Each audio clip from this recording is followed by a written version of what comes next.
Hello guys! Kumusta kayo dyan? Andito na naman po ako. At eto nga guys yung kaganapan na continuation sa mga nangyayari sa buong araw ko. At eto pa rin suot kong damit, charot. Nagising nga pala ako na maaga. Pumunta ako dito sa BLCC sa Derma kasi magpapacheck tayo ng pekas natin sa mukha. Kasi sa totoo lang guys, di ko alam bakit nagkaroon na ako ng pekas. Dati wala naman akong pekas, tapos ngayon nagkaroon na, charot.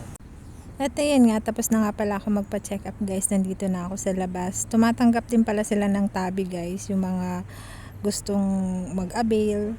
Kasi para hindi sila mahirapan. Para at least kahit papano hindi naman mabigat sa bulsa. Kasi pag sa tabi, parang babayaran mo siya ng monthly. So 4 months mong hahati-hatiin yun. Kaya hindi na siya mabigat. Guys, pagpasensyahan nyo na wala akong kilay kasi pagkagising ko, naligo lang ako tapos nagbihis na, hindi na talaga ako nagkilay at naglagay ng lipstick. Nag-sunscreen lang ako tapos umalis na. Kaya tingnan nyo naman ang beshi nyo.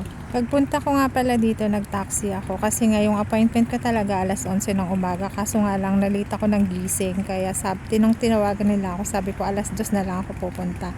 Kaya para mabilis, nag-taxi na ako kasi hindi ko rin siya kabisado. Although malapit lang to dito sa bahay pero hindi ko rin talaga kabisado yung eksaktong address niya. At eto nga, naglalakad na ako pa uwi. Hindi na ako guys nag-taxi, maglalakad na lang ako kasi hindi naman ako nagmamadali. Tsaka day off ko naman ngayon.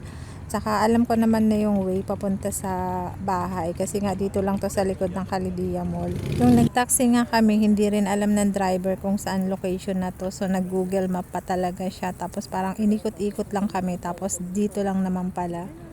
At ayan nga guys, tamang lakad lang ako. Tingnan nyo guys yung dinadaanan ko kasi ito lang yung maipapakita ko sa inyo. Sobrang tahimik dito guys at napakalinis. At tingnan nyo naman, nandito ako sa may park, walang katao-tao. Sobrang ganda ng park na to, tapos napakalinis din. Wala nga lang katao-tao kasi nga hapon. Kung malapit lang yung bahay mo dito, parang ang sarap magtambay dito para mag voice over kasi tahimik, charot. Sa totoo lang, nahihirapan talaga ako mag voice over. Gawa nga ng syempre nahihiya rin ako sa kasama ko sa bahay kung naririnig niya yung voice over ko. Ayoko din naman maka-istorbo kung maingay ako, char.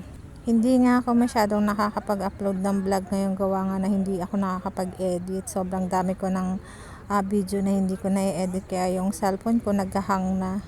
Mahirap din talaga lalo na may trabaho ka. Tapos syempre mas importanteng matulog. Kasi minsan kahit gigising ka na maaga, magluluto ka din. Tapos sa totoo lang yung pag-i-edit tsaka pag-voice over, hindi ganun kadali. Kasi minsan, syempre pag ang hirap hindi mo alam kung anong sasabihin mo. Syempre pag mali, buburahin mo ulit. At hanggang dito na lang guys. Thank you for watching. Bye!